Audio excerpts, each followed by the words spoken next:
انا بعدا صدمتني النتيجه، غير بيضه وحده قاديت 2 كيكات اقتصاديين وساهلين في التحضير وكيوجدوا في رمشه عين. على ما بغيتيش تبرعي لي الوليدات، بسم الله. عندي كاس لارو ديال سنيده بيضه، رشه ديال الملح، كنخلطوا المكونات وكنضيفوا نص كاس ديال الزيت. كنخلطوا المكونات، بغيتوا تخلطوا في طحانه او الطراب الكهربائي اللي بغيتوا. عندي هنا كاس ونص ديال اللبن، تقدروا تعوضوه بالحليب ولا بياغورت ولا بالليمون ولا الحامض اللي بغيتي. عندي 2 معالق ديال الياغورت ديال الفاني، وعندي كاس الاول ديال الدقيق وكنخلطو، والدقيق دائما تيبقى على حسب الخليط. عندي الكاس الثاني و2 خمارات. في الاول درت غير خماره ونص، وانا نقول غير نضيف هذا النص حتى هو ضفت 2، يعني 2 كيوزنوا 8 غرام 8 غرام، المجموع 18 غرام. صافي كنخلطوا المكونات كما كتشوفوا.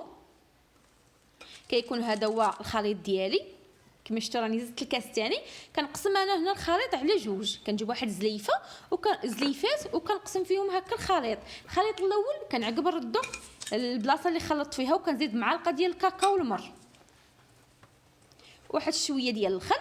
صافي كنجيب المول ديالي مدهون بالزيت ولا الزبده ومرشوش بالدقيق، وكنخوي فيه الخليط ديالي وكندخلو الفران اللي كيكون بارد. هاد الكيكه راها ساهله واقتصاديه وكيوجدوا في رمشه عين، بالزربه كيوجدوا. صافي غندخلها للفران وغندوز هكا الخليط الثاني، كنزيد فيه واحد شويه ديال الخل وكنضيف في المول ديالي. تقدروا نتوما تستعملوا اي مول، انا هنا درت المول دائري.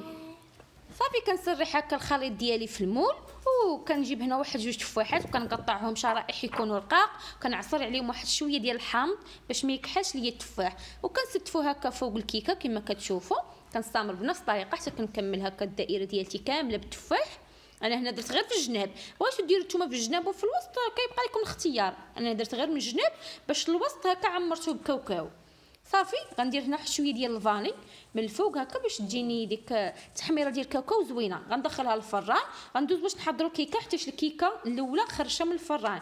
عندي 2 كيسان ديال الحليب مع كاس ديال الماء و3 المعالق ديال السنيده و2 معالق ديال المايزينا او النشا. انا هنا بحال النشا عندي شويه بارد، تقدروا تزيدوا نتوما ديروا 3. وعندي واحد الفلو ديال الكراميل، وتقدروا نتوما ديروا اي فلو عندكم. صافي كنديرها فوق، كنحرك على البارد عاد باش كنضيفها فوق النار حتى كتوصل لدرجه الغليان.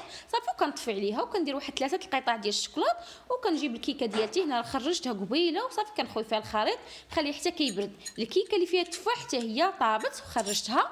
هنا عندي شويه ديال الكاوكاو هرمشته، زدت عليه واحد شويه ديال القرفه. الكيكه ديالتي هي هذه، غادي ندهنها بشويه ديال المربى ولا دهنوها بالعسل ولا الناباج اللي بغيتو، كيبقى لكم نتوما الاختيار. دهنوها باش ما بغيتو ولا خليوها هكا كي اللي عجبتكم هكا. ما بغيتو تزينوها كما درت انا زينوها، كيجي الشكل ديالها زوين.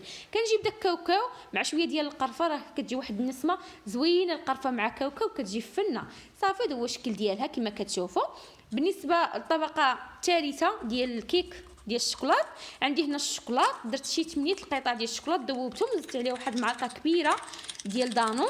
تقدروا نتوما ديروا دانيت ديال الشوكولات احسن، انا هنا متوفر عندي هنا دانون عادي درته. صافي وكنحرك مزيان. في الاول كيبان لكم بحال الخسر، ولكن ملي كتبقاو تحركوا فيه كتحصلوا على واحد الكاناش يكون تيلمع.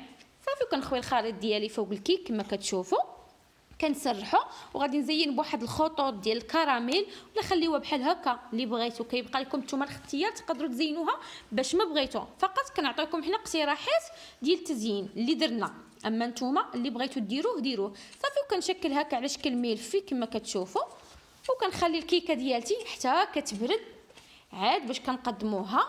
وكيكون هذا هو الشكل النهائي ديال الكيكات ديالي. كنتمنى يعجبوكم وتجربوهم، راه كيجيو ساهلين واقتصاديين وكينفعوا بزاف مع الوليدات او ضياف الغفله. غير بيضه وحده كنحضروا 2 كيكات. كنتمنى يعجبوكم وتجربوهم. الا عجبكم الفيديو خليوا لي واحد لايك وشي كومونتير يكون زوين، وشاركوه مع الحباب ديالكم. السلام عليكم، نتلاقاو في فيديو اخر ان شاء الله، مع السلامه.